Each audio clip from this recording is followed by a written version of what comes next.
Hello, एक बार फिर से आपका हमारे YouTube चैनल पर स्वागत है। आज की इस कक्षा में हम फिर से आपके लिए एक नया चैप्टर लेकर के आए हैं, चैप्टर नंबर 3 ऑफ VNNS। मित्रों, इससे पहले हमने चैप्टर 2 को डिस्कस किया। चैप्टर 2 में हमने डिस्कस किया कि criminal codes, prosecution officers and directorate of prosecution. आज इसी सीरीज में हम बात करेंगे पावर ऑफ कोर्ट्स, यानी कि न्यायालयों की शक्तियां। मित्रों, यदि न्यायालय के पास पर्याप्त रूप से शक्ति नहीं होगी, तब ऐसी परिस्थिति में न्यायालय के द्वारा जो जजमेंट दिया जाएगा, जो ऑर्डर दिया जाएगा, उसकी कंप्लायंस कराना मुश्किल हो जाएगा। यदि ऑर्डर या जजमेंट की कंप्लायंस न्यायालय के द्वारा नहीं करवाई जा सकती, तो फिर निर्णय भी नहीं हो सकता। इसलिए न्यायालय को जुडिशियल पावर के साथ साथ उसको कुछ शक्तियां भी दी गई हैं। अध्याय 3 में बताया गया है कि उच्च न्यायालय, सेशन कोर्ट और मजिस्ट्रेट कोर्ट, इनके द्वारा कितना दंड दिया जा सकता है, इनके दंड देने की सीमा क्या होगी और इनके द्वारा जो पावर यूज की जाएगी उस पावर का क्राइटेरिया क्या होगा।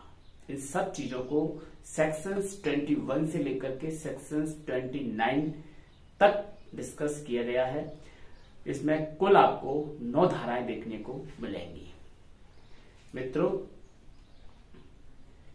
इसमें हमने धाराओं को कुछ भागों में डिवाइड किया है, जैसे कि न्यायालय के दंडादेश देने की धाराएं, न्यायालय को पावर या एम्पावर्ड करने वाली धाराएं अलग हैं, इनका एक अलग ग्रुप बनाया है, और दंडादेश वाले सेक्शन का एक अलग ग्रुप बनाया है। तो आइए इसको हम समझते हैं। साथियों, अध्याय 3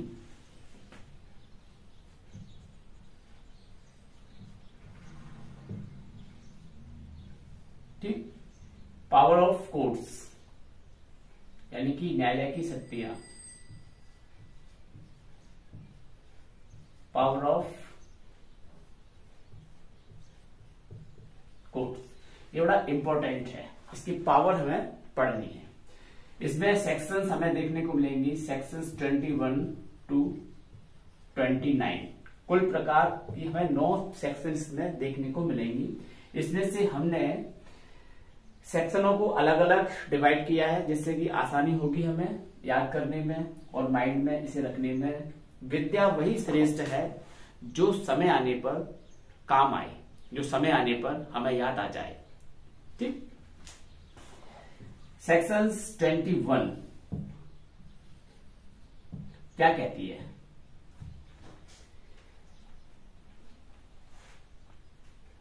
वे न्यायालय जो विचारण कर सकते हैं, ऐसे कौन कौन से न्यायालय हैं जो विचारण कर सकते हैं? तो साथियों, जनरली हम सभी लोग जानते हैं कि विचारण यानी कि ट्रायल किसके द्वारा की जाएगी?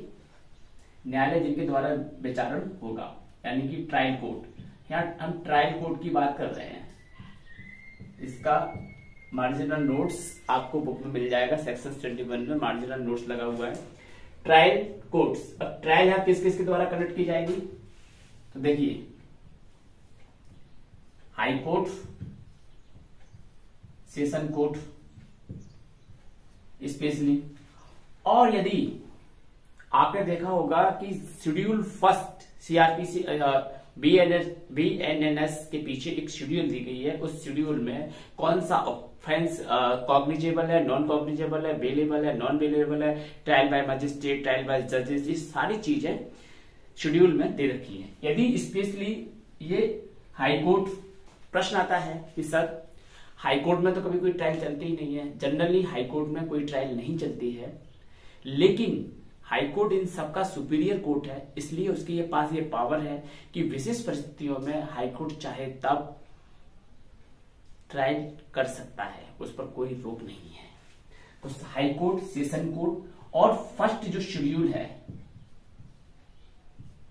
ठीक, फर्स्ट शेड्यूल में बताया गया है कि किसके द्वारा ट्रायल की जाएगी। ये जनरल सी बात है। इसके बाद मान लीजिए कोई स्पेशल लॉ है और स्पेशल लॉ के लिए स्पेशल कोर्ट होता है, तो ऐसी अवस्था में उस विधि के अंतर्गत उसी कोर्ट के द्वारा, उसी न्यायालय के द्वारा ट्रायल की जाएगी जो उस विधि में वर्णित है। ये जो हम प्रोविजंस पढ़ रहे हैं ये सीआरपीसी के अंतर्गत पढ़ रहे हैं, लेकिन आपने देखा होगा कि ऐसे बहुत से अधिनियम हैं, वहां पर सब्सटेंटिव लॉ भी एक जगह है और एक ही जगह प्रोसीजर लॉ है, यानी कि एक ही एक्ट में मूलभूत विधि और प्रक्रिया विधि दोनों को समाहित करके एक्ट बनाए जाते हैं और उसी में बता दिया जाता है कि कैसे इसकी ट्रायल होगी, कौन मजिस्ट्रेट इसकी ट्रायल करेंगे। इस सारा क्राइटेरिया उस स्पेशल एक्ट में होता है। एक होती है स्पेशल ट्रायल, स्पेशल ट्रायल, ठीक है। स्पेशल ट्रायल स्पेशल कोर्ट में चलती है। तो मित्रों, आपने देखा कि कैसे स्पेशल ट्रायल स्पेशल मजिस्ट्रेट के द्वारा कंडक्ट की जाती है। अब आते हैं हम, आई होप कि आपको अभी तक सब कुछ समझ में आया होगा कि कैसे हाई कोर्ट, सेशन कोर्ट और सीआरपीसी में जो वर्णित है, सीआरपीसी की शेड्यूल फर्स्ट में पीछे बताया गया है कि किसके द्वारा कौन सा अपराध ट्रायल बाय मजिस्ट्रेट या ट्रायल बाय जज, सेशन कोर्ट, ये सब कुछ बताया गया है। इसके बाद आते हैं हम इंपॉर्टेंट फैक्ट पर कि दंडादेश जो उच्च न्यायालय और सेशन कोर्ट दे सकते हैं। देखिए, हाई कोर्ट सुपीरियर कोर्ट है और किसी भी प्रादेशिक खंड में या जिले में सेशन कोर्ट सबसे बड़ा क्रिमिनल कोर्ट होता है। सेशन कोर्ट, हाई कोर्ट तो उसके ऊपर है, लेकिन सेशन कोर्ट में डीजे और एडीजे यानी कि अपर सेशन जज और सेशन जज, इन दोनों को विधि द्वारा प्राधिकृत कोई भी दंडादेश देने की अधिकारता है। ये मृत्यु दंडादेश तक दे सकते हैं, लेकिन इनका जो मृत्यु दंडादेश है, सेशन कोर्ट का जो मृत्यु दंडादेश है, अपर सेशन न्यायाधीश या सेशन न्यायाधीश के द्वारा यदि किसी मामले में कैपिटल पनिशमेंट दी जाती है किसी को, तो उसका कंफर्मेशन एक बार हाई कोर्ट से जरूर कराना होगा। ये सारे प्रोविजंस पहले भी थे, ये प्रोविजंस अभी भी हैं, क्योंकि capital punishment the very serious punishment, इसलिए इसके कोई अन्याय ना हो जाए, इस कारण से उसका कंफर्मेशन के प्रोविजंस इसमें मौजूद है। उच्च न्यायालय और सेशन कोर्ट विधि द्वारा प्राधिकृत कोई भी दंडादेश देने के लिए सक्षम है। इसके बाद इसमें हम सेक्शन 22 में हाई कोर्ट और सेशन कोर्ट, ये दोनों कोर्ट है, ठीक है। अब सेक्शन 23 में मजिस्ट्रेट, ये मजिस्ट्रेट कोर्ट आ गए। मजिस्ट्रेट कोर्ट की क्या वो रहेगी दंड देने की प्रक्रिया, इसका वर्णन 23 में विधिवत बताया गया है। आपको सीजेएम, जेएनएफसी और जुडिशियल मजिस्ट्रेट सेकंड क्लास, ये 3 प्रकार के मजिस्ट्रेट देखने को मिलेंगे और इनमें आपको पनिशमेंट बताई गई है कि कैसे क्या क्या पनिशमेंट इनमें दी जाएगी, कितनी पनिशमेंट दी जाएगी। एक बार इसको हम यहां देख लेते हैं कि सेक्शन 23 साफ कर दिया इसको। सेक्शन 23 में मजिस्ट्रेट की पावर है, मजिस्ट्रेट पावर ये इसमें आ गई है। यहां आपको CJM, JMFC और JMSC एक चार्ट शॉर्ट में आप समझिए। यहां इसकी पावर 7 वर्ष तक दंडादेश देने की है, 7 वर्ष तक, ठीक। इसकी पावर 3 वर्ष तक और जुर्माना 50,000, ठीक है, 1 वर्ष तक जुर्माना 10,000। इसमें एक चीज और जोड़ दी गई है, सामुदायिक सेवा, यानी कि सामुदायिक सेवा का भी दंड किसी व्यक्ति को यदि दंडित किया जाता है, दोष सिद्ध होता है, तो उसे सामुदायिक सेवा, judicial magistrate first class, judicial magistrate second class, इन दोनों के द्वारा किसी मामले में किसी व्यक्ति को यदि दोष सिद्ध किया जाता है तो उसे दोष सिद्धि पर सजा देने के साथ साथ सामुदायिक सजा भी दे सकते हैं, यानी कि सोशल वर्क कीजिए आप। जैसे कि जाइए पेड़ लगाइए, अनाथ आश्रम में जाइए, अनाथालय में जाइए, या कहीं पर भी कितने समाज से सोशल सामुदायिक सेवा के बहुत प्रकार हो सकते हैं जो न्यायालय को उचित लगे। ठीक है, तो 7 वर्ष तक दंडादेश देने के लिए सीजेएम पावरफुल है। सीजेएम 7 वर्ष तक, जुडिशियल मजिस्ट्रेट फर्स्ट क्लास 3 वर्ष तक और 50,000 रुपए जुर्माना। वही जुडिशियल मजिस्ट्रेट सेकंड क्लास 1 वर्ष तक और 10,000 रुपए का जुर्माना। और सामुदायिक सेवा, सामुदायिक सेवा अभी 2023 में ऐड किया गया है, इससे पहले सामुदायिक सेवा वाला प्रोविजन नहीं था। अब आते हैं हम मोस्ट इंपोर्टेंट, ये जो हमारा दंडादेश वाला पोर्शन था ये कंप्लीट हुआ। अब आते हैं हम अपने 3 धाराओं के अलग से पोर्शन पर। सेक्शन 24, सेक्शन 25, सेक्शन 26, हाँ 24, 25, 26 एंड 27। सेक्शन 25, 26 और 20 ना अभी भी नहीं आएगा, अभी भी क्रम बदल रहा है, इसमें अभी भी क्रम बदल रहा है। हाँ, ये प्रॉब्लम इसलिए क्रिएट हो रही है कि 2 सेक्शन बीच की हमारी रह गई हैं। सेक्शन 24 और सेक्शन 25, इनसे अक्सर क्वेश्चंस बनते हैं। देखिए, जुर्माना देने में व्यतिक्रम होने पर कारावास का दंडादेश, आपको कुछ नहीं करना है, आपको ये वाला फॉर्मूला याद रखना है, 1/4।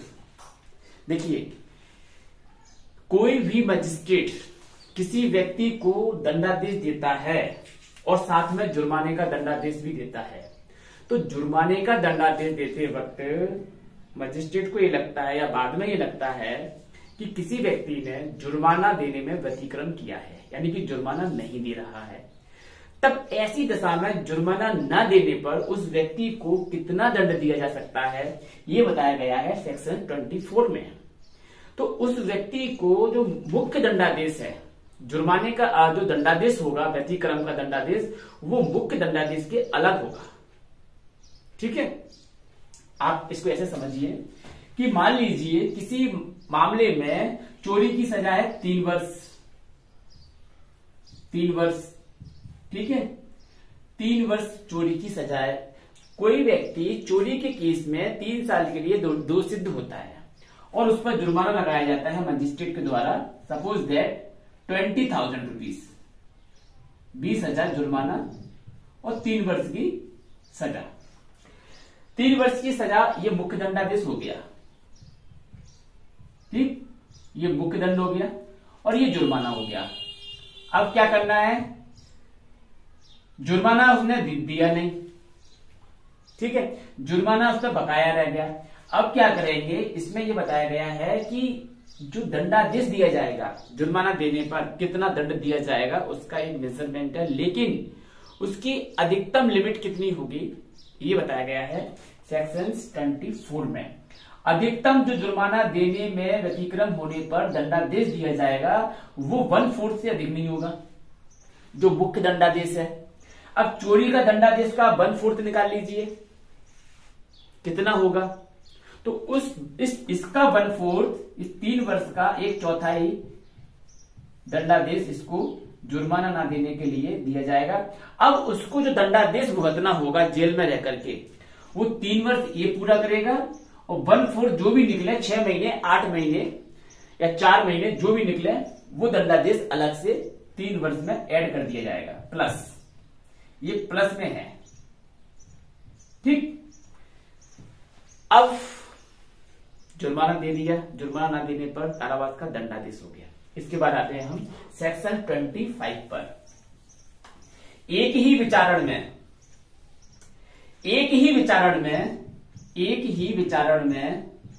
विचारण एक है। मान लीजिए एक व्यक्ति ने एक साथ में एक समय पर एक ही श्रृंखला से 2-3 अपराध कर दिए। किसी की मारपीट कर दी, ठीक है, किसी को मारपीट के दौरान किसी को गाली गलौज कर दी, तो वो अलग धारा हो गई, और धमकी दी, वो एक अलग धारा हो गई।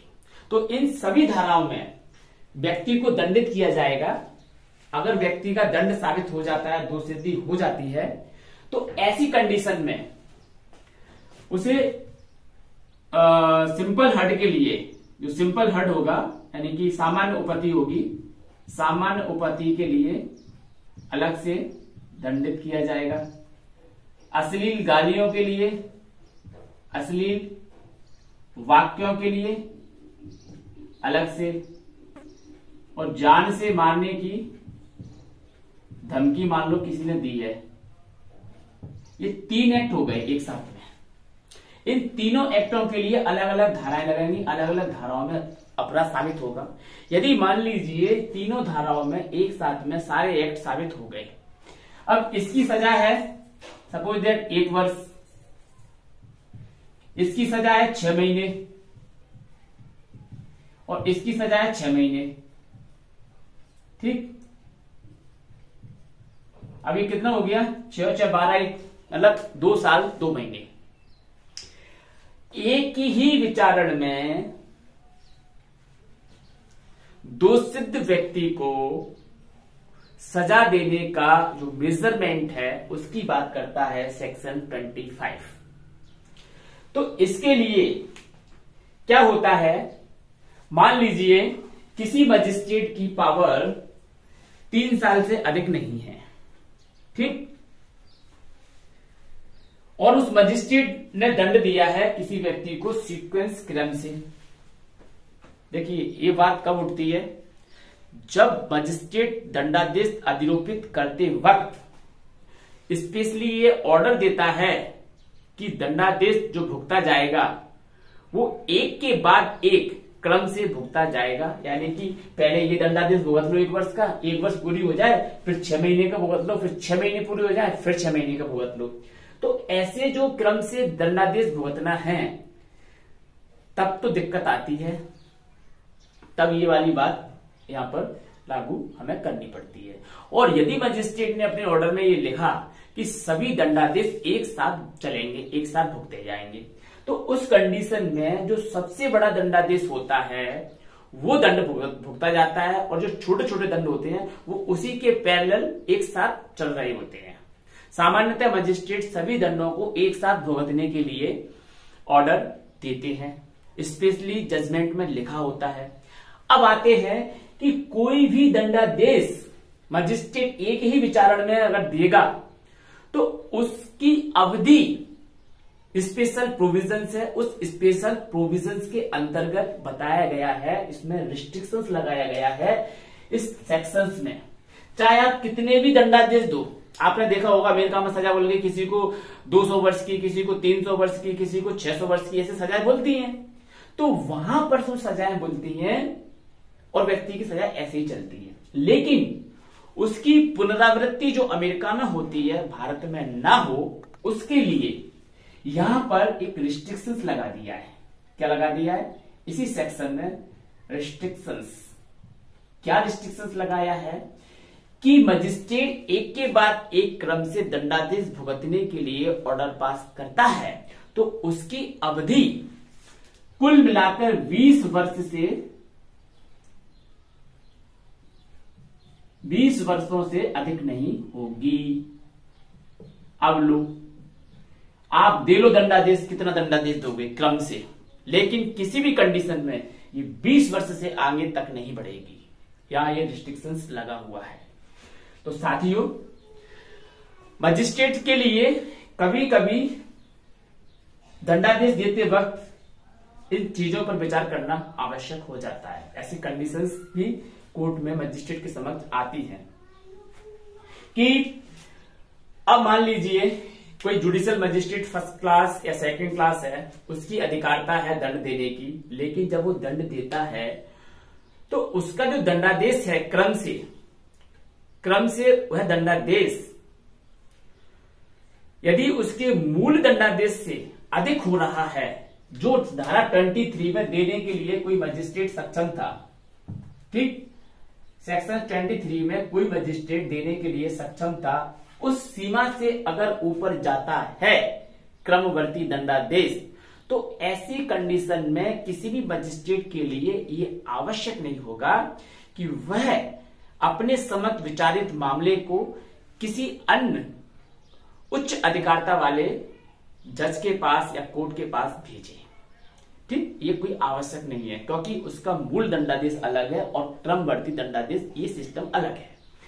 लेकिन इसमें एक रिस्ट्रिक्शंस और लगाया गया है सेक्शन 25 में। ये रिस्ट्रिक्शंस है कि जो क्रमवर्ती दंडादेश पारित न्यायालय के द्वारा किया जा रहा है, एक ही विचारण में कई धाराओं में कोई व्यक्ति जब दोष सिद्ध होता है, तो ऐसी कंडीशन में मजिस्ट्रेट के लिए जो क्रमवर्ती दंडादेश का योग होगा, वह उसकी अधिकतम जो सीमा है दंडित करने की, उसका डबल ही हो सकता है, उससे ऊपर नहीं जाएगा। तो डबल, जैसे कि मान लीजिए धारा 23 में जुडिशियल मजिस्ट्रेट फर्स्ट क्लास को 3 वर्ष तक दंडादेश देने की अधिकारता है, तो इसका जस्ट डबल कर दो 6 वर्ष तक। अब अगर कोई जुडिशियल मजिस्ट्रेट फर्स्ट क्लास किसी मामले का ट्रायल करता है और उसमें कई धाराओं में किसी व्यक्ति को दोषित करता है, तो ऐसी कंडीशन में उसका जो क्रमवर्ती दंडादेश होगा, वह धारा 23 में वर्णित उसके मूल दंडादेश के दुगने से अधिक नहीं होगा। ये किसके लिए हो गई? ये बात हो गई जुडिशियल मजिस्ट्रेट फर्स्ट क्लास के लिए, JMFC जुडिशियल मजिस्ट्रेट। अब यहीं पर CJM आ जाते हैं। CJM चीफ जुडिशियल मजिस्ट्रेट, जो कि सभी मजिस्ट्रेट न्यायिक मजिस्ट्रेटों के बॉस होते हैं, हेड होते हैं, उनके लिए सबके मजिस्ट्रेट के ऊपर होते हैं। तो ऐसी कंडीशन में जुडिशियल मजिस्ट्रेट फर्स्ट क्लास को जो पावर है वो 7 ईयर तक है। अब मान लीजिए जुडिशियल मजिस्ट्रेट फर्स्ट क्लास किसी मामले की ट्रायल करते हैं, तो उस कंडीशन में जो क्रमवर्ती दंडादेश जुडिशियल मजिस्ट्रेट फर्स्ट क्लास के द्वारा पारित किया जाएगा, वह किसी भी दशा में 14 वर्ष से अधिक नहीं होगा। इनकी लिमिट कितनी है धारा 23 में? 7 वर्ष। इनकी लिमिट कितनी है? 3 वर्ष। तो इसका दुगना कितना होगा क्रमवर्ती अगर मामलों में बात की जाए? यहां पर इसको देखो आप, क्रमवर्ती मामले में तो इसका 14 वर्ष से अधिक नहीं होगा। जो 14 वर्ष, 7 दूनी 14, इसका 3 दूनी 6, ये इनकी अधिकारता रहेगी। ऐसे ही judicial magistrate second class JMSC, इसकी कितनी रहेगी? इसकी 1 वर्ष है मूल, तो इसकी 2 वर्ष हो जाएगी। क्रमवर्ती अगर दंडादेश पारित किया जा रहा है, क्रमवर्ती दंडादेश, ठीक है साथियों, ये है लॉजिक सेक्शन 25, ठीक है। अब इसके बाद आते हैं हम अपनी सेक्शंस 26, 27 और 28 पर। 26 क्या कहती है, 28 क्या कहती है? देखिए,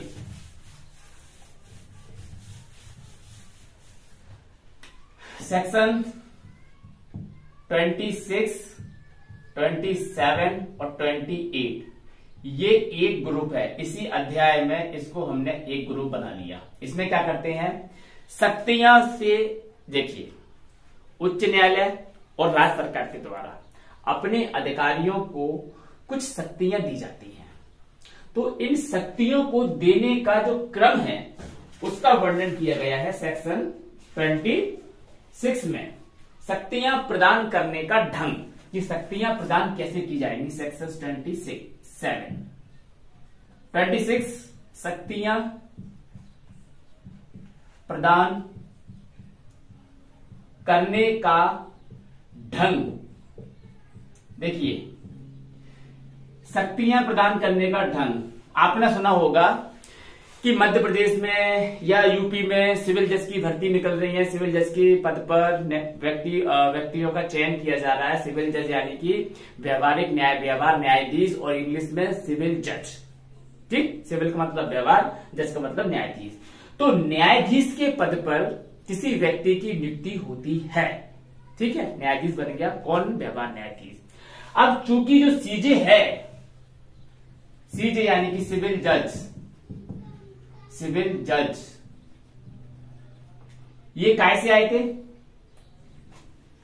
अपॉइंटमेंट इसका क्या किस लिए हुआ था? सिविल जज के लिए रिक्वायरमेंट हुआ था, पेपर हुए थे, प्री मेंस इंटरव्यू सब दे करके ये सिविल जज में आ गए।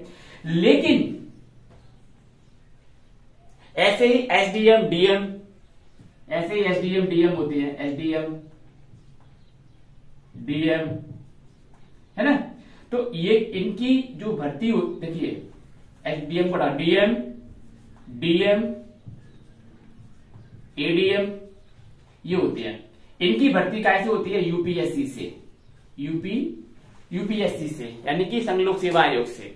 संघ लोक सेवा आयोग से इनकी भर्ती एक सिविल पद पर होती है, ना कि क्रिमिनल साइड से, क्रिमिनल पद पर। सिविल पद पर इनकी भर्ती होती है। ये कहीं के कलेक्टर बनते हैं, कहीं के उप कलेक्टर बनते हैं, ज्वाइंट कलेक्टर बनते हैं, कहीं के उपखंड कलेक्टर, मतलब जिसको बोलते हैं रेवेन्यू के जो उपखंड अधिकारी होते हैं, मतलब बहुत सारी पोस्टें यहां से क्रिएट होती हैं। अब चूंकि सीआरपीसी में क्रिमिनल पोर्शन से डील करने के लिए सरकारें, ये किसके अंडर में है? ये गवर्नमेंट के अंडर में है। ये किसके अंडर में है? ये हाई कोर्ट के अंडर में है, जजेस। ये जुडिशियल है, ठीक है, ये एग्जीक्यूटिव है। दोनों समझ में आ रहा है? तो दोनों की अंडर अलग अथॉरिटी है, ठीक है। अब इनको क्या करना है? इनके पास, दोनों के पास ऑफिसर्स है। हाई कोर्ट के पास सिविल जज हैं और गवर्नमेंट के पास डीएम और एडीएम है। अब इनको क्या करना है? सीआरपीसी में डील करने के लिए, क्रिमिनल पोर्शन से डील करने के लिए इनको पावर दी जाएगी। इसी को बोलते हैं शक्तियां प्रदान करने का ढंग, है? ये ढंग, मोड आ गया। इसे मोड कैसा होगा? देखिए, अब जो judicial magistrate first class, civil जज जुडिशियल मजिस्ट्रेट फर्स्ट क्लास भी होता है। आपने कोर्ट में जाइएगा, आपको मिल जाएंगे जुडिशियल मजिस्ट्रेट फर्स्ट क्लास। लेकिन जैसे ही आप उनके कोर्ट में एंट्री करेंगे तो किसी के भी कोर्ट के बाहर ये नहीं लिखा होगा कि जुडिशियल मजिस्ट्रेट फर्स्ट क्लास। सबके कोर्ट के बाहर ये लिखा होगा कि व्यवहार न्यायाधीश वर्ग 1, ऐसे करके लिखा होगा। तो मित्रों, उनकी भर्ती ही व्यवहार न्यायाधीश पे होती है, लेकिन उनको कुछ शक्तियां हाईकोर्ट के द्वारा दी जाती है। शक्तियां ये हाईकोर्ट मजिस्ट्रेट की जो पावर होती है, उस मजिस्ट्रेट की पावर को हाईकोर्ट इनको एम्पावर करता है कि आपको अब मजिस्ट्रेट बनाया जाता है, मजिस्ट्रेट की पावर आप यूज कीजिए। ये पावर जब तक यूज की जाती है जब तक कि उच्च न्यायालय इस पावर को रिवॉक नहीं कर लेता, इसे वापस नहीं ले देता। ऐसे ही हाईकोर्ट की जगह गवर्नमेंट आती है, तो गवर्नमेंट भी अपने ऑफिसर्स को, कलेक्टर को, डिप्टी कलेक्टर, एडिशनल कलेक्टर, इन सभी कलेक्टर्स को पावर देती है मजिस्ट्रेट की, एग्जीक्यूटिव मजिस्ट्रेट की। और ये एग्जीक्यूटिव मजिस्ट्रेट की ड्यूटी तब तक परफॉर्म करते हैं तब तक कि इनसे इनकी पावर नहीं ले ली जाती है। अब पावर देने का ढंग क्या होता है?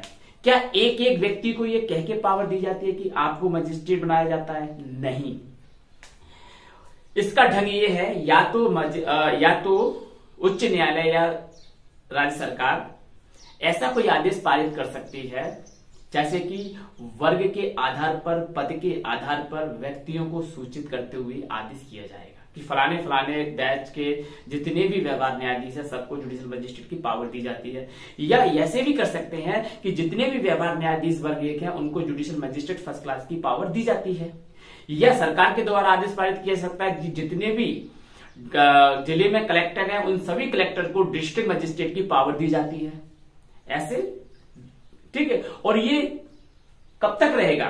जब तक कि सरकार इसमें कोई परिवर्तन नहीं कर देती तब तक ये चलता ही रहेगा।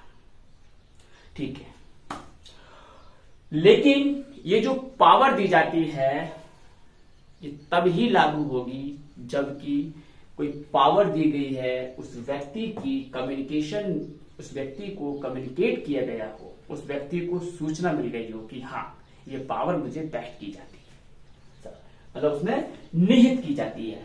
ऐसे ही पावर दे दी, अब उस पावर को वापस भी लेना है, तो वापस लेने वाले प्रोविजन 27-28 में बता दिए गए।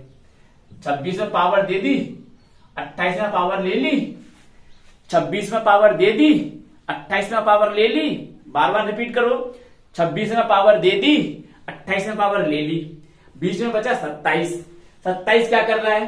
27 में कुछ ज्यादा नहीं है, 27 में सिर्फ इतना बताया गया है डियर कि जिस क्षेत्र के लिए, जिस विषय के लिए इनको पावर दी गई है, चाहे वह जुडिशियल मजिस्ट्रेट हो, चाहे वह एग्जीक्यूटिव मजिस्ट्रेट हो, ये सब उस क्षेत्र में अपनी उस पावर को यूज करेंगे।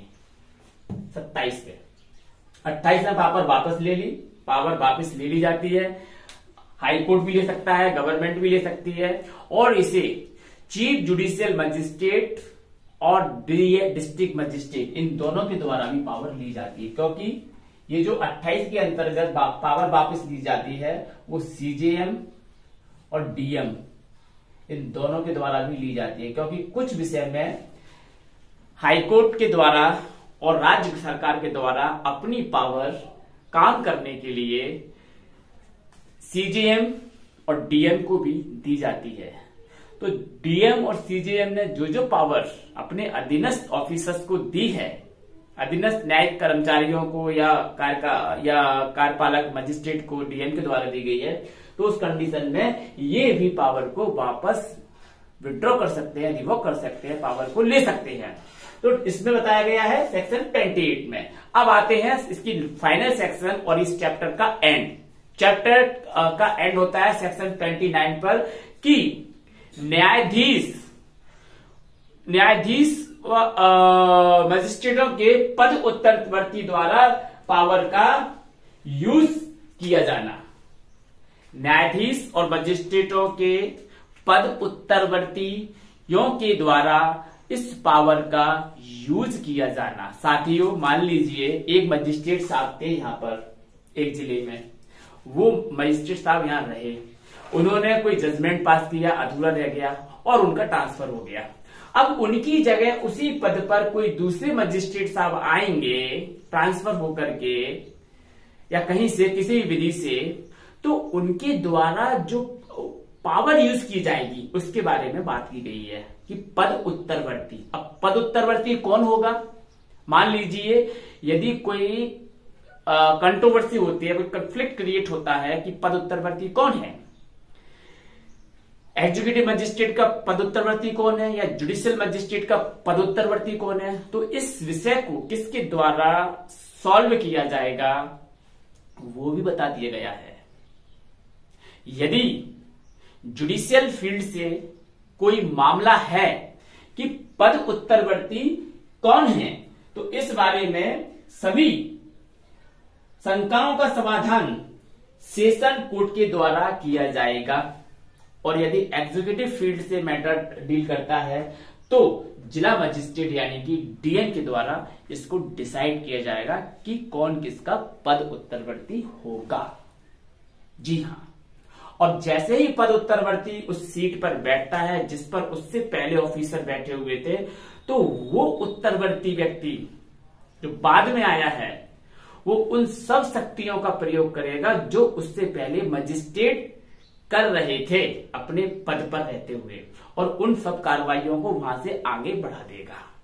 ये है इस चैप्टर का पूरा सार।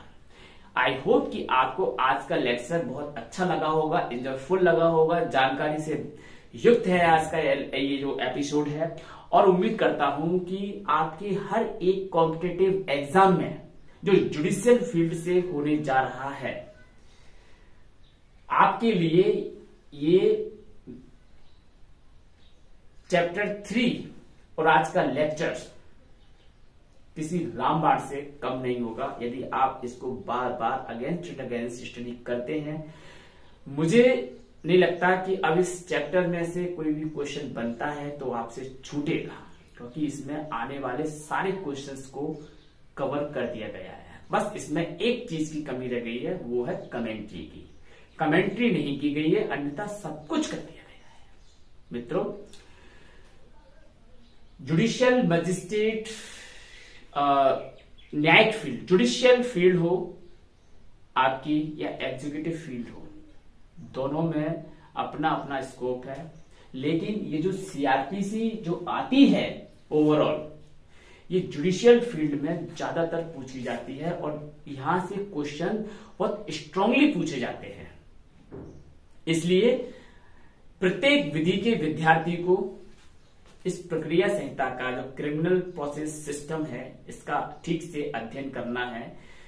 अगर हम ठीक से अध्ययन करेंगे तो यकीन मानिए कि हम अपने लक्ष्य से बहुत अधिक दूर नहीं। हम ऐसे ही आपके लिए मेहनत करते रहें, वीडियो बनाते रहें, परिश्रम करते रहें, बस आपका मोटिवेशन हमें मिलता रहे तो हम और भी अच्छा अपना परफॉर्मेंस करने की कोशिश करेंगे। हमारे इस वीडियो को आप अधिक से अधिक शेयर करें, लाइक करें और चैनल पर आप नए हैं तो इसे सब्सक्राइब करें। फिर मिलते हैं किसी नए लेक्चर के साथ, नई सीरीज के साथ। तब तक के लिए नमस्कार।